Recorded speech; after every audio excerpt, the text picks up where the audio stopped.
시청자 여러분 안녕하십니까. 하루의 경제 주식 마무리 경주마입니다. 과도한 피벗 기대감이 점차 사그라들기 시작한 우리 시장 보합권을 회복하는 모습이 계속 이제 진행되고 있는데요. 밖으로는 FOMC고 안쪽으로는 아무래도 양도세 완화라는 대형 뉴스들을 앞두고 뭔가 증시에는 전운이 감돈다라는 이런 느낌까지 감돌고 있는 상황입니다. 다가올 대형 뉴스를 앞두고 이제 시장에 임하는 다양한 꿀팁들 저희 월요일 경주마와 함께 얻어가시면 어떨까 싶습니다. 자, 꼼꼼한 분석을 가감없이 해주시는 월요일 대표 기수분들 함께 이번 주도 모시고 같이 우리 경주마 힘차게 시작해 보도록 하겠습니다. 반갑습니다. 네, 안녕하세요.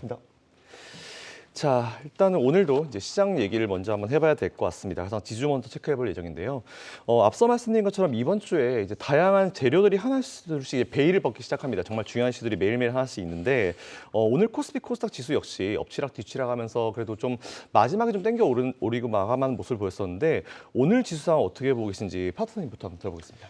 예, 그 경기 둔화 리스크의 크기는 일정하게 유지가 되고 있는 국면이고요. 그리고 인플레이션 리스크의 크기는 쪼그라들고 있는 상황입니다. 이런 환경 속에서 연준의 금리 인상 사이클은 사실상 종료됐다라고 이제 보시면 될 것 같고 아마 내년 3월부터 연준은 금리 인하 카드를 만지작 거리게 될 가능성이 매우 높아 보입니다. 참고로 12월 FOMC를 앞두고 눈치 보기 장세가 다소 전개될 수는 있겠지만 조정을 받더라도 얕은 조정을 받을 것 같고요. 그리고 치고 나간다면 고점이 올라가는 그런 상승 추세가 당분간 지속될 것으로 저는 전망하고 있습니다.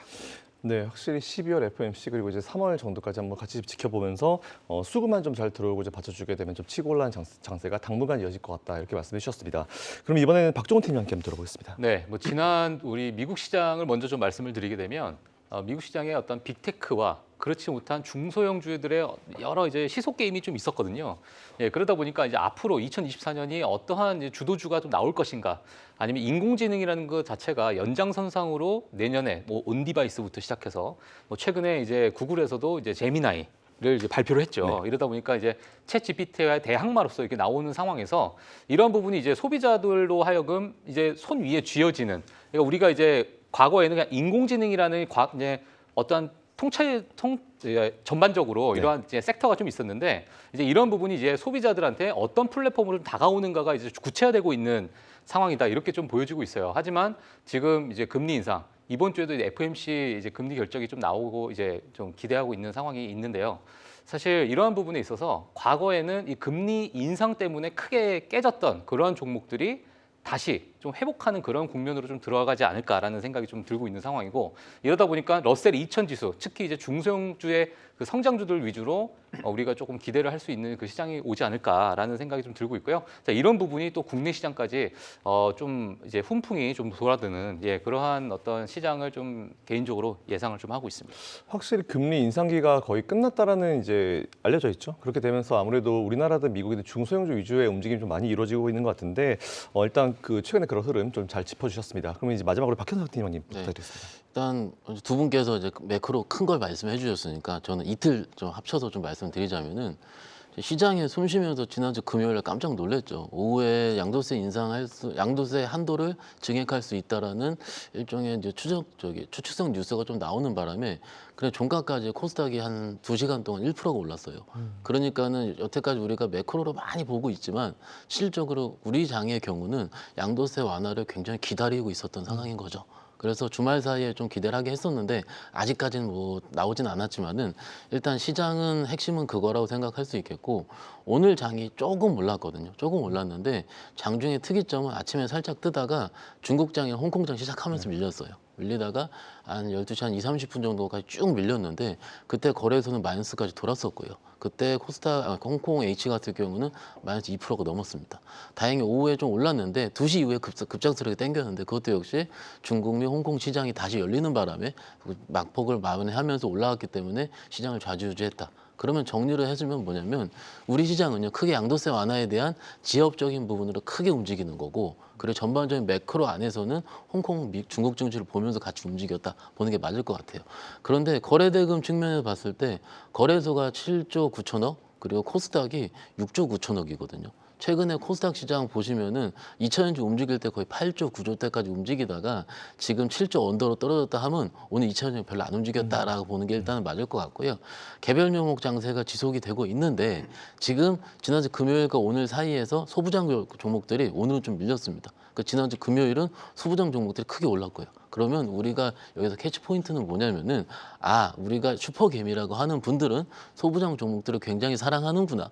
그게 지금 종목 그 내용이 나오지 않았기 때문에 오늘 한 2, 3%씩 밀린 종목들이 나오는데 그러면은 만약에 우리 투자 아이디어로 봤을 때는 그 다음에 만약 이런 뉴스가 나오게 되면 그쪽에서 좀 더 매수세가 집중되지 않을까라고 예측하는 거고요. 결론적으로 봤을 때 지금은 뭔가 방향성을 탐색을 하고 싶은데 CPI도 남았고 FMC도 남았고 중국 산업생산도 남았기 때문에 이런 거를 기다리는데 제일 큰 건 양도세 완화다. 이렇게 좀 보시는 게 어떨까 싶습니다. 확실히 저희가 지난주에 다루기도 했었지만 이 양도세 완화에 대한 게 이제 얘기로만 나올 게 아니고 뭔가 확실히 정해지게 되면 아무래도 시장 분위기가 좀 바뀔 수 있을 것 같다. 똑같이 다들 아마 똑같은 생각을 하시고 계실 것 같은데요. 일단 양도세에 대한 부분이 빨리 좀 정해지길 개인적으로 바라고 있습니다. 자, 오늘 첫 번째 이슈로 바로 한번 넘어가 보도록 하겠습니다. 컨텐츠 관련 얘기를 준비해봤는데요. 다시 움직이는 컨텐츠 관련주 과연 상승세를 이어갈까라는 제목인데 오늘 우리나라의 어떤 시장 특징주를 좀 꼽으라고 하면은 역시 컨텐츠주라고 보실 수 있을 것 같습니다. 코로나 시기에 잘 아시겠지만 오징어 게임을 비롯한 넷플릭스 관련주의 모멘텀 이후에 꽤나 오랜만에 이 컨텐츠 관련주들의 어떤 매수세가 좀 화끈한 분위기가 좀 나오고 있는 것 같은데 먼저 영화 이제 저는 못 봤습니다. 근데 서울의 봄이 흥행 열풍을 좀 이어가면서 관련주들 역시 같이 부각이 되고 있는 것 같은데 이것에 대한 부분 우리 박종욱 팀장님 먼저 한번 의견 좀 부탁드리겠습니다. 네, 저도 이제 서울의 봄은 아직 못 봤습니다. 예, 못 봤지만은 주위에서 이제 너무 많은 이야기를 좀 듣게 되고 과거에 이제 어떤 하나의 이제 역사를 통해서 지금 크게 이제 붐을 일으키고 있는 상황인데 사실 이제 컨텐츠 관련해서는 국내에 최근에 블랙핑크의 YG 재계약이 또 있었고요. 그 외에 이제 영화와 그 외에 다수 많은 이제 뉴스들이 좀 나오고 있는 상황인데 제가 이제 한 가지를 오늘 방송을 통해서 좀 말씀드리고 싶은 게 뭐냐면 미국에서 지금 최근에 어마어마하게 흥행을 하고 있는 그 컨텐츠가 뭐냐면 비욘세라고 혹시 아시죠? 예, 비욘세가 이제 콘서트를 했습니다. 콘서트를 했는데 이것을 영화화 시켜서 영화관에서 이제 르네상스라는 그 이름으로 이제 개봉을 한 거예요. 근데 이 자체가 주말에만 거의 한 250억 정도 하나로 그 정도의 수익을 올리는 그러한 기염을 토하고 있는 상황인데요. 앞서서 아마 미국 뉴스를 조금 보셨던 분들도 아시겠지만 테일러 스위프트라는 또 가수가 있습니다. 네네. 예, 이 가수가 지금 작년부터 시작해서 내년까지 이 투어를 쭉 일정을 지금 할 예정인데 지금 사실 연준에서요. 네. 테일러 스위프트 경제 효과라 그래가지고 테일러 스위프트가 가게 되면 그 지역의 경제가 살아나고 예, 하나의 이제 그 수치를 보게 되니까 과거 베이징 올림픽하고 거의 맞먹는 수준의 경제 효과를 내고 있다라는 그 통계가 나왔어요. 자, 그만큼 제가 말씀드리고 싶은 게 뭐냐면 지금 이 컨텐츠 문화 또는 컨텐츠 산업에서 새로운 변화가 좀 일어나고 있는 상황입니다. 과거에 우리가 이제 레거시적인 어떤 영화관 산업이나 아니면 극장이 정말 좋지 않았잖아요. 코로나 이후로 정말 좋지 않은 상황이었는데 지금의 어떤 이 영화를 떠나서 새로운 장르가 미국에서는 어마어마한 경제 효과를 누리고 있는 상황이고 이게 지금 현재 진행형이라는 거죠.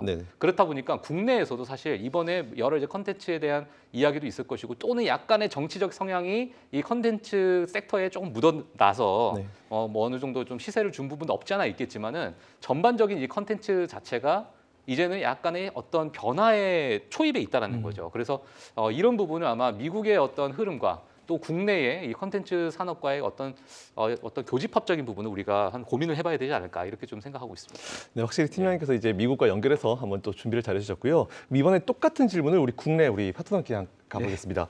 컨텐츠 관련주들이 좀 좋은 모습을 보여주고 있는데 이 흐름이 당분간 이어질지 한 말씀 부탁드리겠습니다. 예, 종목별 각계 전투 장세가 전개될 것으로 전망을 하시는 게 현재 시점에서는 바람직해 봅니다.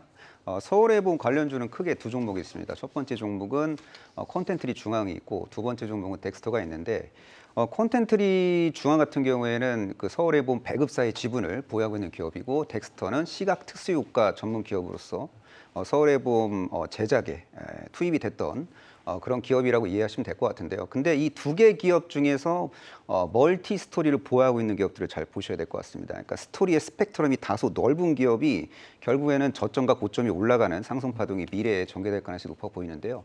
이 덱스터는 과거에 메타버스 테마 핵심 종목으로 활동했던 바가 있고요.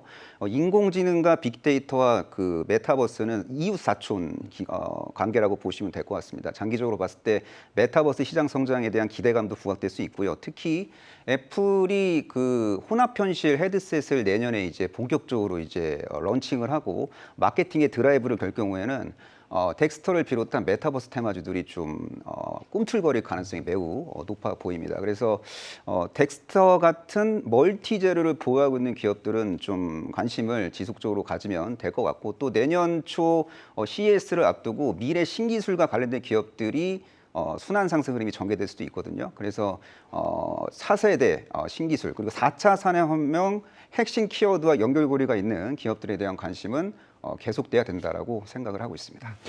저 방금 그 파트너님 말씀해 주신 메타버스 진짜 오랜만에 들어본 것 같습니다. 메타버스 저희가 진짜 핫했었던 테마였었는데 어차피 확실히 이렇게 말씀하신 대로 덱스터 같이 여러 개의 이슈에 좀 맞물려 있는 기업들 한번 관심을 좀 가져보시면 좋을 것 같다는 말씀으로 정리해보면 될 것 같고요.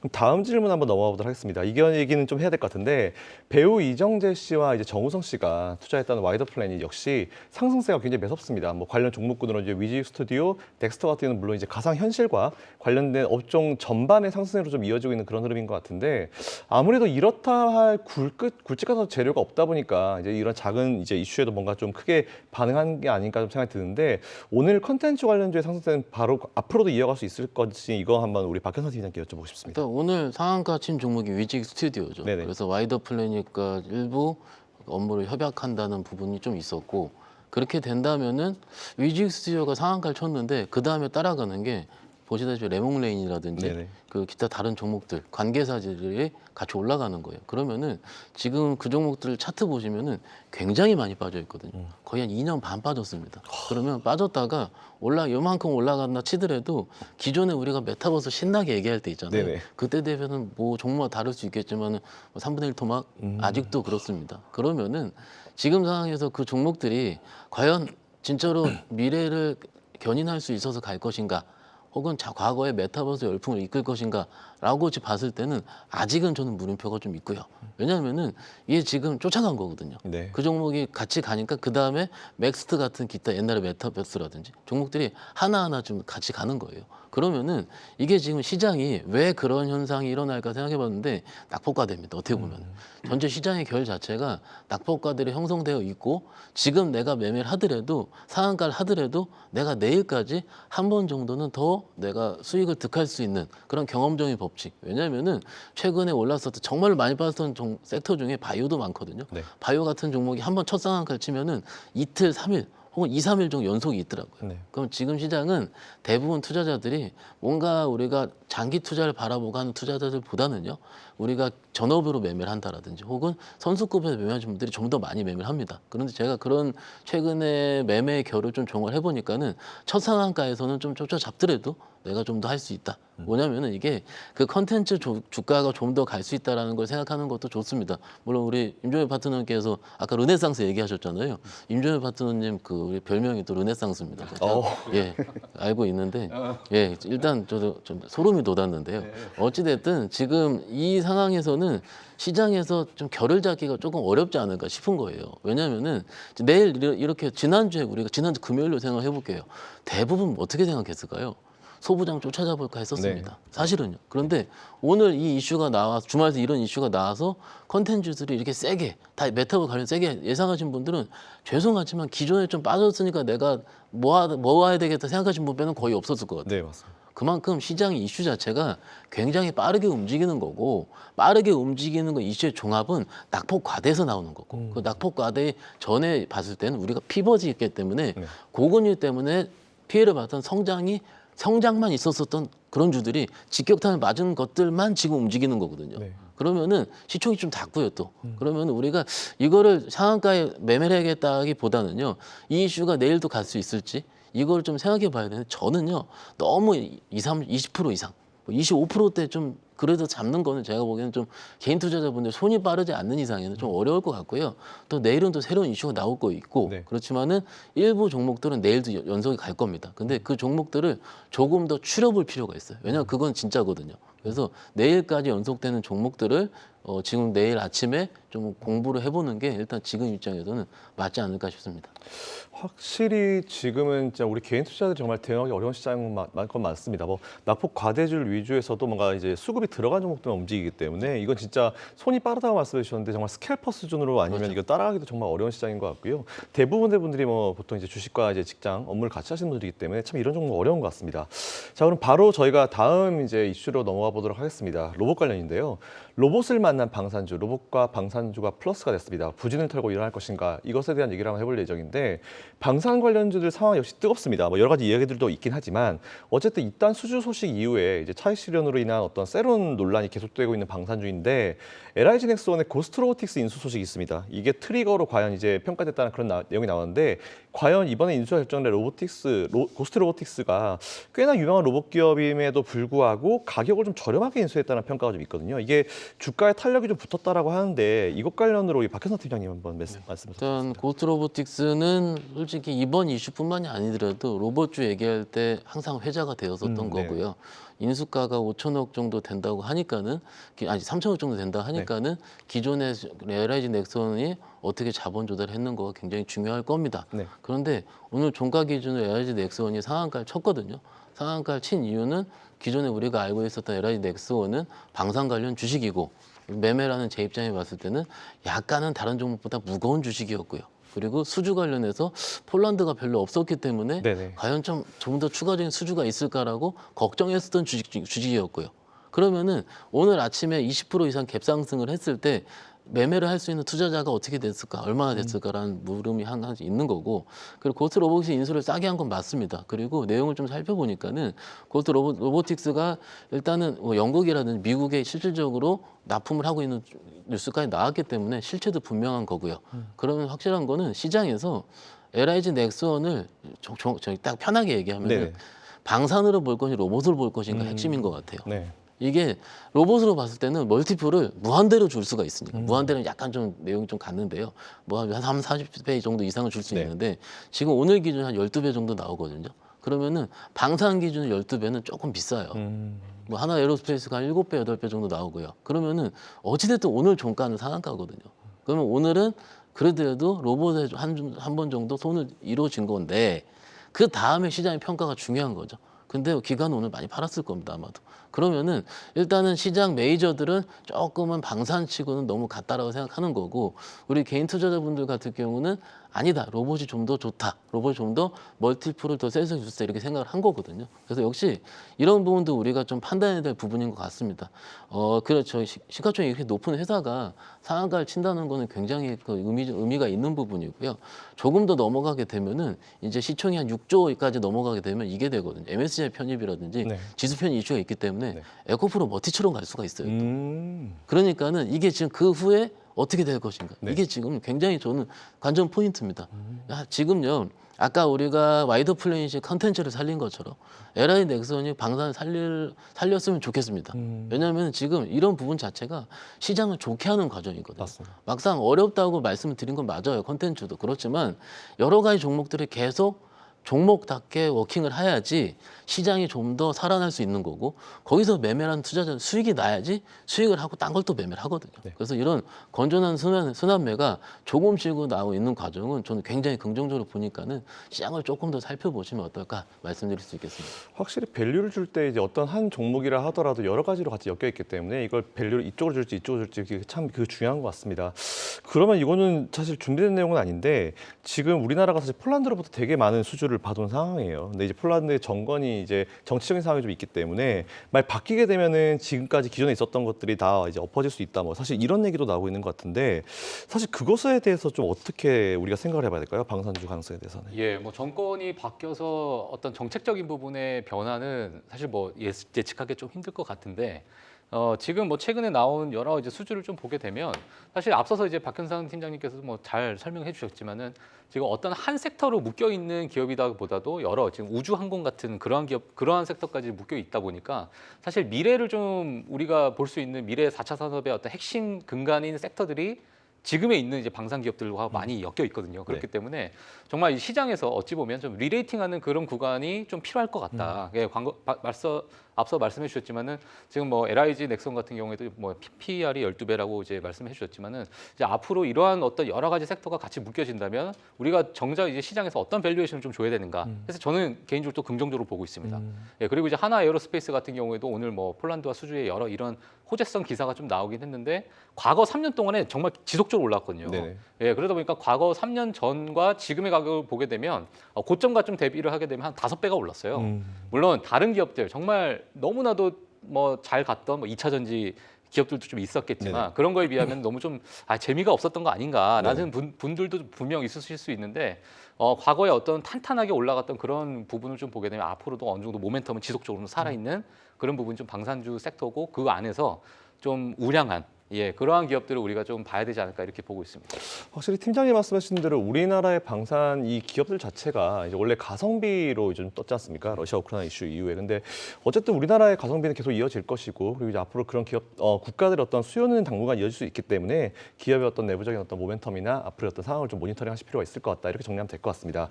자, 그럼 다음 궁금한 내용인데 또 다른 방산주 하나 에어로스페이스 얘기를 안 해볼 수가 없을 것 같습니다. 역시 최근에 일단 수주 소식이 계속 이어지고 있는 그런 상황인데 3조 원대 규모의 보병 전투 장갑차의 호주 수출 성공 소식까지 좀 이어지고 있습니다. 얼마 전에는 또 골드만사스가 방산주 추천 소식까지 좀 다시 나왔었죠. 그래서 지금까지 수주 뉴스를 단기 세론으로 대응했던 전략이 점차 중장기 모멘텀으로 좀 이어지고 있는 평가가 좀 나오고 있는 것 같은데 현재 방산주의 밸류 상황 그리고 이제 이 투자 매력에 대해서 어떻게 생각하시는지 이거 임정욱 파트너님께 한번 여쭤보겠습니다. 네, 그 대한민국 대표 방위산업 기업군들은 경기와 무관하게 구조적으로 성장을 할 수 있을 것 같습니다. 경기가 둔화되건 경기 침체 국면에 직면하건 대규모 공급 계약을 체결시킬 수 있는 역량을 보유하고 있다고 보시면 될 것 같습니다. 대한민국 방위산업 트로이카는 LRG 넥스원 그리고 한국항공우주 그리고 하나 에어로스페이스가 있는데 일단 LRG 넥스원이 어마어마하게 이제 급등을 함으로써 방위산업주들에 대한 투자 심리가 유의미하게 이제 긍정적인 방향으로 흘러가게 될 가능성이 매우 높다라고 저는 보고 있습니다. 그리고 대한민국 방위산업 트로이카 중에서 수출 레퍼런스가 가장 화려한 기업은 단언컨대 하나 에어로 스페이스라고 보시면 될 것 같고요. K9 자주포 루마니아 대상으로 대규모 공급 계약 시차를 두고 체결시킬 수 있는 충분한 능력을 보유하고 있는 기업이라고 보시면 될 것 같고 보병 전투 장갑차인 레드맥 호주 그 대규모 공급 계약 체결을 했잖아요. 그 호주 레퍼런스를 기반으로 추가적인 공급 계약 체결 이슈가 내년에 수면 위로 올라오게 될 가능성이 상당히 높습니다. 그리고 하나 에어로스페이스는 방위 산업 사업을 통해서 번 돈을 가지고 우주항공 사업에 집중 투자함으로써 미래 성장 동력까지 이제 확보할 수 있는 그런 기업이라고 보시면 될 것 같고 그리고 지금 수조 잔고를 이제 고려해 보면은 뭐 7년에서 10년치 일감을 이미 확보한 상황입니다. 그래서 이런 환경 속에서 신규 수주 모멘텀이 추가적으로 더해질 경우에는 목표 주가 상향 조정 리포트가 이제 언론을 통해서 공개될 가능성이 높아 보입니다. 이 추정치는 뭐 약간 계단식으로 상향 조정이 될 수 있는 그런 기업이기 때문에 하나 에어로스페이스 관심 가져야 되고요. 다만 하나 에어로스페이스가 최근에 호재가 뉴스를 통해서 공개가 됨으로써 뉴스에 매도하는 분들도 분명히 있을 거예요. 주가가 좀 많이 오르다 보니까 호재에 매도하는 분들도 있을 겁니다. 왜냐하면은 공개된 호재는 호재로서 역할을 제한적으로 하고 공개된 악재는 악재로서 역할을 제한적으로 한다라는 어떤 증시 경험에 입각해서 투자를 하는 분도 있겠지만 조정을 받더라도 적당히 얕은 조정을 받고 그 다음에 이제 특정 지지선 위에서 연착륙에 성공할 것 같습니다. 그리고 눌림목이 완성이 된 다음에 자연스럽게 정고점을 돌파하는 흐름이 전개될 것으로 저는 예상하고 있고요. 그리고 내년 뭐 1분기 핵심 유망주로서 하나 에어로스페이스 전혀 손색이 없다. 유심히 챙겨봐야 된다라고 저는 생각을 하고 있습니다. 확실히 우리나라 방산 기업들은 공부해볼 포인트가 좀 많은 것 같습니다. 하나 에어로스페이스에서 좋은 어떤 사이트를 말씀해 주셨고요. 2023년도 사실 올해 가장 핫했던 종목 중에 하나가 이제 로봇주, 우리 전통의 강호진 방산주 두 가지가 이렇게 결합을 하는 그런 이슈인 것 같은데 일각에서는 LIG 넥스원의 미군 납품 전망까지 예상을 하고 있습니다. 방산주는 물론 오늘 로봇주들의 상황 역시 좀 상승세를 이어가고 있는 그런 상황인 것 같은데 방산주와 시너지는 물론 차세대 자율 로봇 시장에 대한 의견은 좀 듣고 싶은데요. 박혜선 선생님 혹시 일단 그 LI 넥슨의 미국 납품 전망은 그냥 조만간 될 것 같습니다. 왜냐하면은 고스트 로보틱스가 개발하고 있는 만들고 있는 사적 보행 로봇이 비전 60이라고 그러거든요. 근데 비전 60을 확인을 해보면 이미 미국 플로리다 공군 기지에 들어갔고요. 네바다 공군 기지에 들어간 상황이고 영국에서도 10대를 도입한 바가 있습니다. 그러면은 두 개의 레퍼런스가 있기 때문에 아마 자회사가 되게 되면은 자회사의 편입 효과 때문에 당연히 나오게 되지 않을까라고 추측을 하는 거고요. 그런데 여기서 뭐여기까지 우리가 이제 고스트 로보틱스를 조금만 공부를 해보면은 충분히 나올 수 있는 내용인데 우리 로봇주를 좀 우리가 생각을 해봐야 되잖아요. 그런데 저희 경주마 시간에 제가 한 달 전쯤에 말씀을 드린 거 기억하실 텐데 두산 로보틱스 얘기 많이 했었거든요. 그런데 두산 로보틱스가 만약에 들어가서 뭐 따상이든 뭐든 잘 올랐잖아요. 올라서 하게 되면은 그 다음에 다른 로봇주가 조금 쉴 수 있습니다라고 말씀드린 거 기억하실 거예요. 그리고 두산 로보틱스가 성장하고 조금 빠지다가 다시 올라갈 때 로봇주는 우리가 매일 얘기를 하고 있는데 다른 로봇주는 차트 로봇은 옆으로 횡보합니다. 올랐다가도 빠지고요. 그게 아마도 ETF 수급일 수도 있고 시장 참여자의 수급일 수가 있는데 기본적으로 시장 메이저들은 시가총액 1,000억, 3,000억짜리 종목들을 사는 것보다는 우리가 좋아하는 작은 종목들이죠. 그렇지만 시총이 조단이 되는 것들을 크게 사는 걸 굉장히 좋아하기 때문에 아마도 수급적으로 두산 로보틱스로 쏠릴 가능성이 큰데요.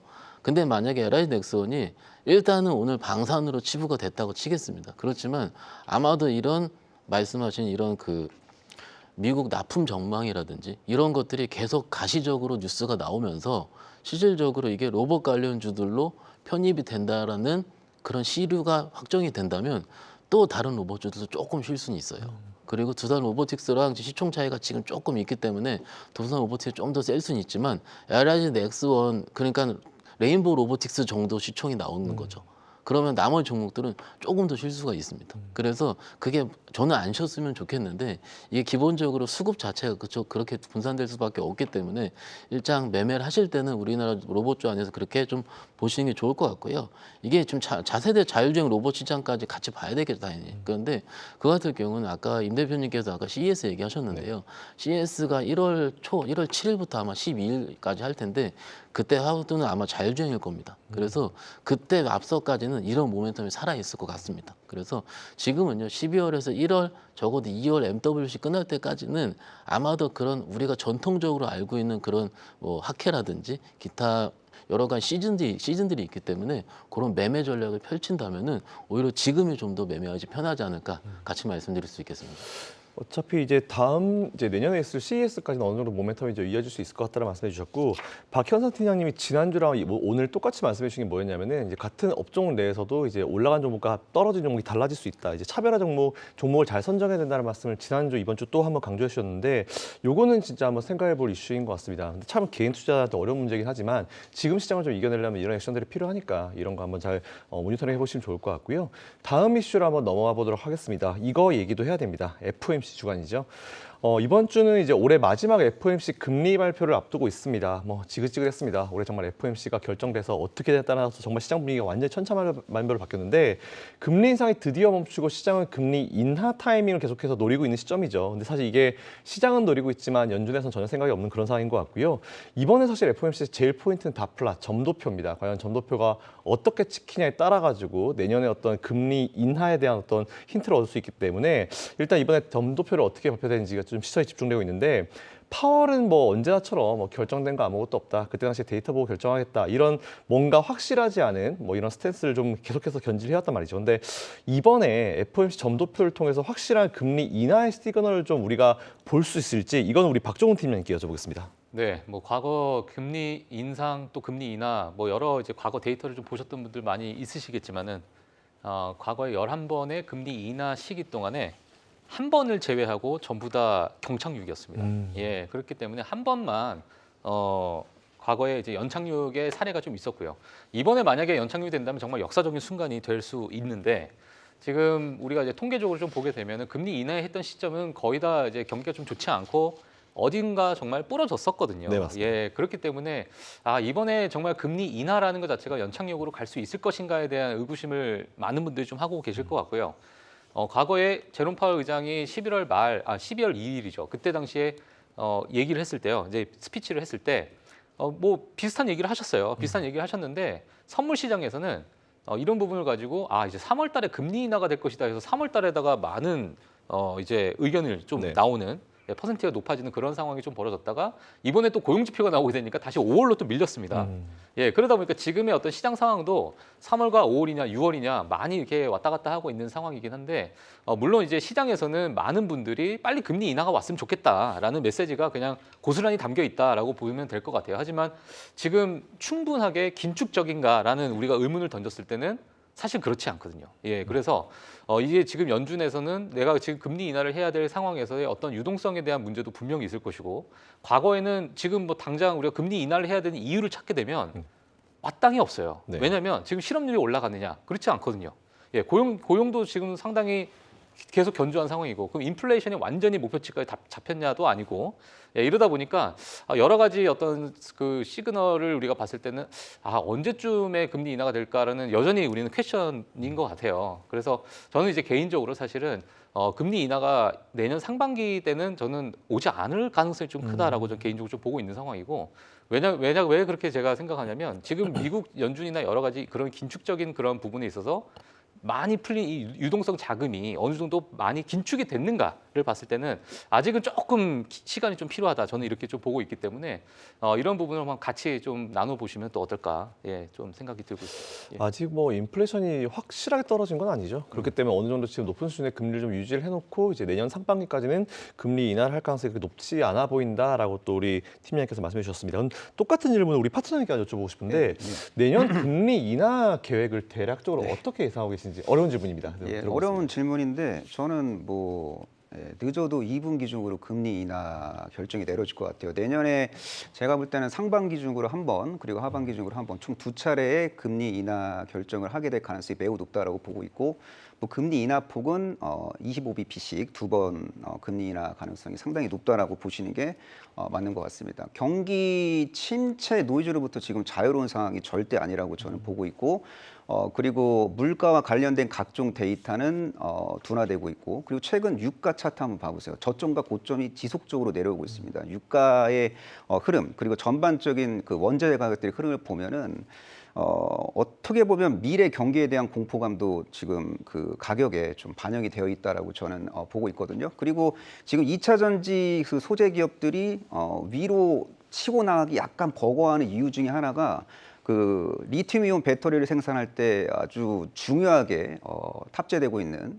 첨가되고 있는 대표적인 원자재인 니켈과 리튬 가격이 과연 바닥이 어딘지 알 수 없기 때문에 이 배터리 기업들의 투심이 아주 드라마틱하게 좋아지기가 쉽지 않은 건데요.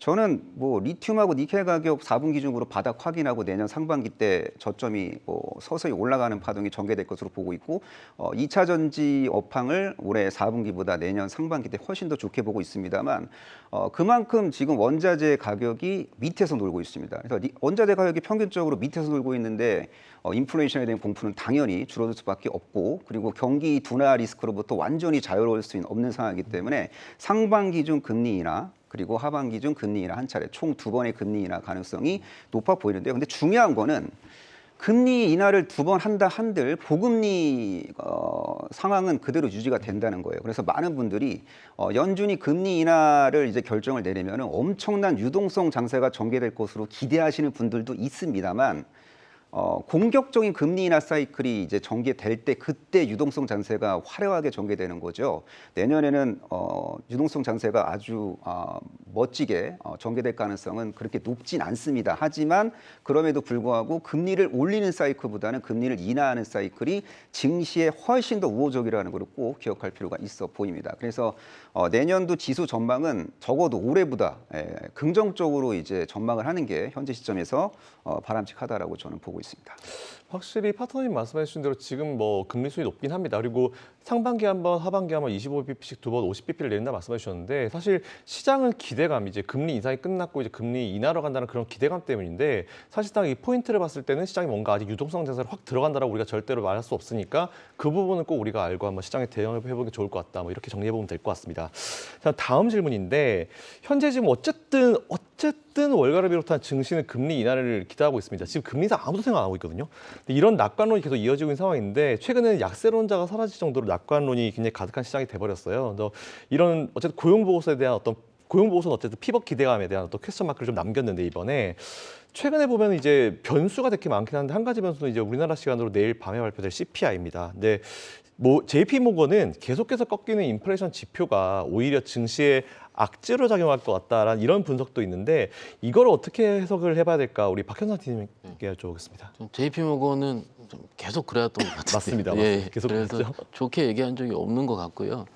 지금 FOMC를 보는데 크게 핵심 포인트는 전 크게 세 개로 봅니다. 첫 번째는요, 우리 얘기하는데 우리 닉 티밀하우스 기자의 발언. 이게 최근에 나온 거를 좀 제가 요약된 걸 좀 봤더니 뭐 여러 가지 얘기를 좀 썼는데 언제 얼마나 내리는지가 의문이다. 네. 라는 부분. 그리고 경제 지표가 더 악화되지 않으면 몇 달간 인하 논의는 없을 수도 있다. 그리고 인하의 두 가지 경우는 고용지표 악화의 경우, 그리고 두 번째는 경기 데이터의 문제가 없지만 물가가 충분히 내려왔을 때. 그러니까 데이터는 괜찮은데 물가가 내려와야 되는. 그러면 이걸 확인하는 충족시키는 경우는 내일 CPI가 내려오고 지난주에 고용지표 어땠습니까? 좋았는데 시장이 올랐거든요. 네. 그러면은 이게 배드 이즈 굿. 우리가 박종훈 팀장님이 한 2주 전부터 계속 배드 이즈 굿이 이제 굿 이즈 굿이 될 것이다 얘기를 하신 것 같아요. 맞죠? 아마 그렇게 2주 전부터 딱 어쩜 그렇게 바뀌었는지 시장이 그렇게 바뀌고 있죠. 그러면은 데이터가 그렇게 나쁘지 않은 것 같습니다. 그러면 우리가 FOMC 때 맨날 나오는 게 뭐냐면 수정 경제 전망이거든요. 근데 수정 경제 전망을 봤을 때 지금까지 우리가 내년에 금리 인하 횟수를 기존 2번인데 만약에 횟수를 점도표를 통해 3번 정도가 나올 수 있다라고 우리가 확인할 수가 있다면, 그리고 기존은요 인플레이션을 좀 낮추고 인플레이션 높여가는 추세였고 성장률을 하향하는 추세인데 성장률이 상향이 되고 인플레이션을 하향시키는 사이클에 대한 연준의 그런 수정 경제 전망의 보고서에 상의 내용이 좀 있다면은 일단 시장은 굉장히 환호할 가능성이 크다고 봅니다. 그런데 이것이 역시 CPI도 확인해야 되는 거고 앞으로 지표를 확인하는 부분인데 그것이 근간이 되는 게 경제 전망이 나와야 되는 거거든요. 근데 그게 FOMC 때 아마 확률적으로는 좀 개인적으로는 긍정적으로 좀 보게 되거든요. 그래서 일단 이런 부분, 그리고 세 번째 같은 경우는 이게 우리가 다음 FOMC가 언제다. 2월이거든요. 네. 그러면은 2월 달까지 지금 별로 이슈가 없어요. 맞습니다. 그리고 우리 패드워치 확인을 해보면은 내년 3월 달부터 이제 한 40% 처음에 나왔을 땐 50%였고 인하 확률이 지금 제가 어제 봤는데 40% 정도 떨어졌더라고요. 그러면은 첫 인하가 나오는 시기가 언제냐인데 경험적으로 아까 우리 임 대표님 말씀하신 것처럼 빠질 때요. 그게 크게 빠뜨리는 게 아니고 자주 빠뜨리는 게 아니고 그게 아니고 분기에 한 번이라든지 혹은 반기에 한두 번 이런 식이 하거든요. 그러면 만약에 처음에 3월 달에 한 번 내리는 게 맞다면 또 없는 거예요, 별로. 그죠? 그게 드라마틱하게 다시 또 저금리로 가는데 이런 부분이 아니고 그래봤자 6개월에 한두 번일 겁니다. 네. 그렇게 되면은 뭔가 이제 우리가 성장주를 매매할 때 약간 허들이 좀 있을 수가 있는 거죠. 그래서 이번 FOMC의 포인트는 제가 보기에는 성장주를 어떻게 매매할까라든지 이런 부분도 충분히 고려돼야 되지 않을까 생각할 수 있겠습니다. 네, 세 가지 포인트로 인해서 이번 FOMC를 어떻게 봐야 될지 말씀해 주셨습니다. 자, 그리고 이제 미국의 인플레 둔화세는 주로 이제 가전과 IT, 항공권 그리고 자동차 판매 가격의 하락에 따른 것이라는 분석이 좀 이어지고 있는 상황입니다. TV를 비롯한 일부 가전제품 같은 경우는 이제 팬데믹 이전보다 더 낮아진 상황이라고 하는데 공급망 문제의 개선으로 어쨌든 이제 제품 가격이 내려간 건 좋긴 하지만 아직까지 이제 식료품 가격의 어떤 상승세라든지 이런 건 좀 이어지고 있는 게 부담으로 작용을 하고 있다는 그런 분석들이 좀 나오고 있는 상황인데요. 어쨌든 전자제품과 비교해서 내려갈 기미가 안 보입니다. 보입니다. 뭐 식탁 물가라든지 이런 부분이 내려갈 기미는 안 보이는데 이거의 원인은 어떻게 봐야 될까요, 우리 김 의원님? 예, 사실 이번 이제 CPI가 나오게 되면은 저희 또 경주마를 통해서 또 이제 많은 분들께서 이제 많이 분석을 좀 해주실 거라고 좀 생각이 들고 있습니다. 근데 지금 상황에서 사실 중고차 가격 또는 이제 신차 가격도 지금 많이 떨어지고 있는 상태고요. 그리고 하지만 이런 부분이 있어요. 또 이제 코코아 시장 같은 경우에는 기후 변화로 인해서 44년 만에 또 최고치를 또 기록을 했습니다. 네. 예, 그리고 오렌지 주스는 또 올라가고 있고요. 그러다 보니까 지금 현재 있는 임의 소비재, 그러니까 우리가 돈이 어느 정도 여유가 있을 때 우리가 사고 파는 가전 제품이나 자동차 같은 그런 부분에 있어서는 우리가 이제 지갑을 좀 닫고 있는 상황인데 그 외에 우리가 꼭 필요한 부분은 우리가 이제 지갑을 좀 열고 있는 상황이다 보니까 그러한 이제 부분별로 우리가 좀 체크를 좀 해봐야 되는 상황이 좀 있고 그리고 CPI나 이제 PCE 같은 경우에도 그러니까 쉘터 가격이 많은 비중을 좀 차지하고 있잖아요. 그러다 보니까 미국의 이제 부동산 가격에 대한 그런 부분도 우리가 좀 체크해야 되기 때문에 사실 품목별로 우리가 봐야 될 게 좀 많이 있을 것 같아요. 그래서 그런 부분은 이번에 CPI가 발표가 되면 아마 지난 해에 나왔던 발표했던 그런 부분과 이제 이번에 발표했던 이런 부분을 우리가 조금 비교해서 우리가 좀 분석을 해봐야 되지 않을까 이렇게 저는 보고 있습니다. 네. 예. 어쨌든 뭐 이번 FOMC는 진짜 결과가 나와 봐야지 그죠? 그 상황에 따라서 앞으로 시장 분위기가 좀 달라질 수 있을 것 같다라는 말씀 드릴 수 있을 것 같습니다. 자, 그럼 이번에는 이제 이 이슈는 제가 좀 중요해서 좀 땡겨왔는데 양도세 이슈 한번 바로 넘어가 보도록 하겠습니다.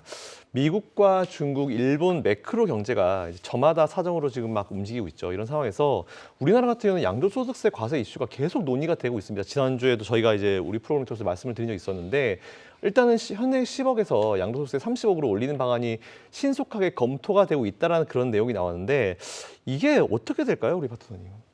예, 양도세 기준이 이제 상향 조정될 가능성은 한 제가 볼 때는 80% 이상이라고 보시면 될 것 같습니다. 그래서 개인 큰손 비중이 높은 코스닥 시장의 연말 변동성은 생각보다 안 클 것 같아요. 그래서 과거에는 뭐 패턴적으로 연말에 뭐 저점이 좀 내려가는 그런 경향성을 이제 코스닥 시장이 띄었는데 이번에는 안 그럴 것 같습니다. 이번에는 개인 큰손들이 적극적으로 주식 비중을 양도세를 회피하기 위한 주식 비중 축소 그 프로젝트를 그렇게 열심히 가동을 안 시킬 것 같아요. 그래서 저는 긍정적으로 보고 있고 그리고 지금 현재 수급 이슈상으로 봤을 때 그 공매도 금지 결정이 이제 내려졌을 때 2차 전지 핵심 기업들이 급등을 했잖아요. 또 시차를 두고 양도세 기준을 좀 상향 조정하겠다. 뭐 10억에서 30억을 올리겠다. 이런 뉴스가 만약에 대서특필될 경우에는 또 2차 전지주들의 어떤 주가 급등 촉매제로서 역할을 하게 될 것 같습니다. 그래서 전반적으로 이 수급적인 그 연말 이슈를 종합적으로 고려해 보면은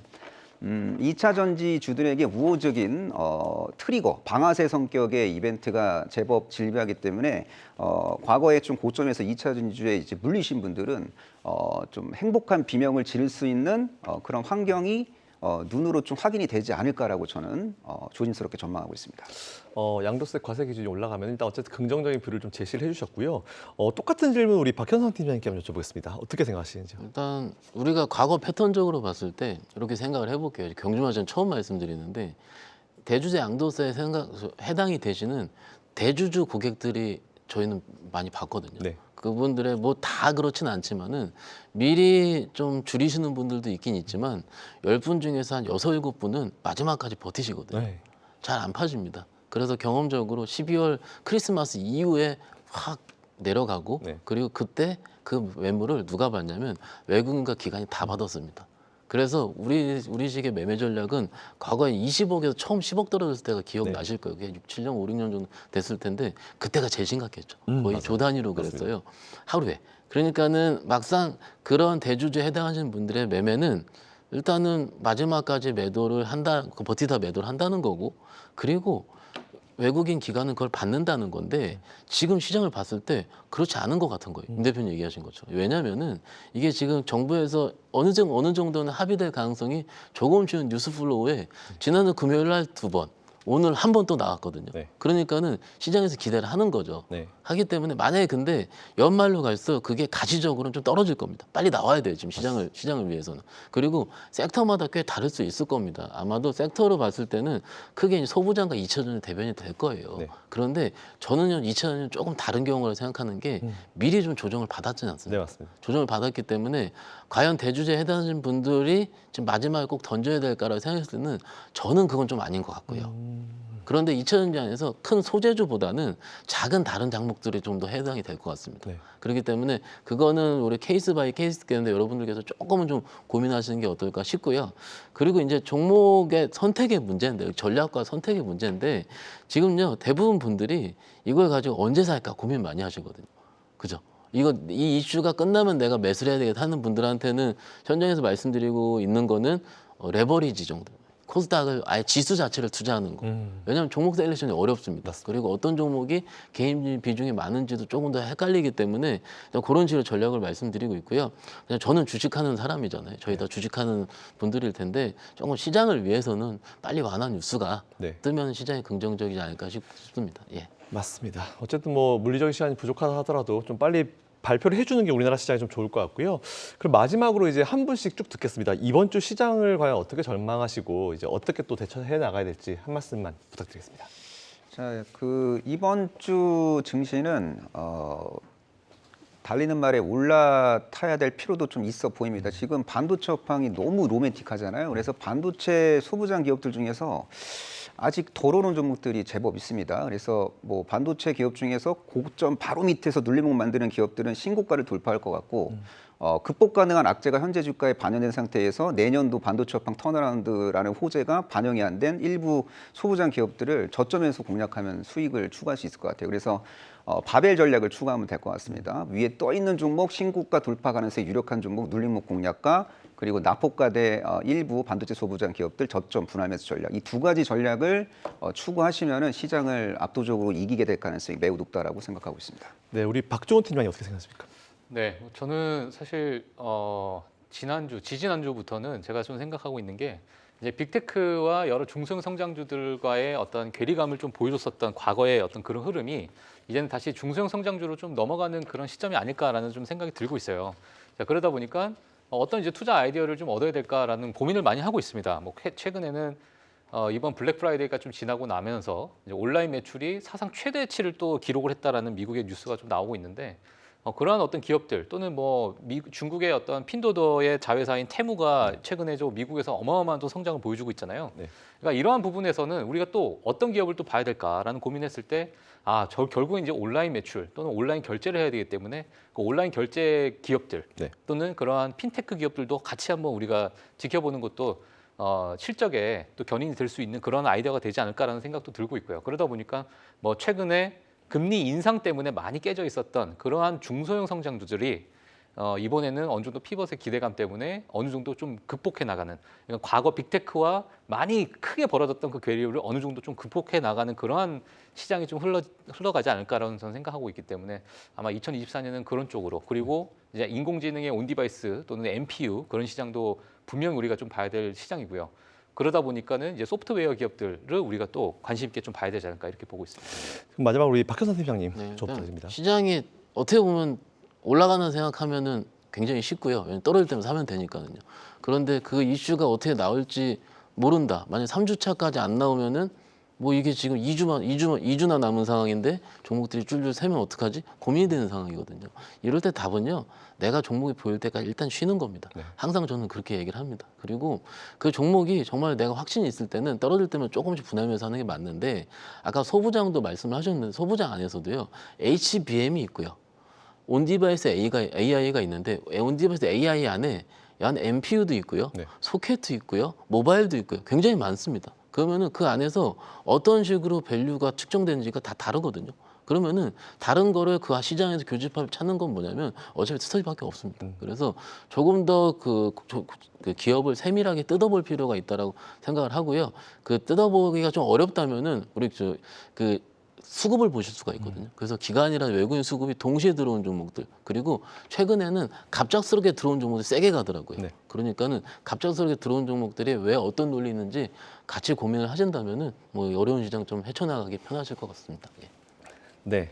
자, 일단 오늘 저희가 준비한 순서는 여기까지입니다. 일단 내일 같은 경우는 또 이창훈 부장님, 하창봉 대표님, 그리고 최영돈 대표님 나오시니까 내일도 저희 프로그램 꼭 시청 부탁드리고요.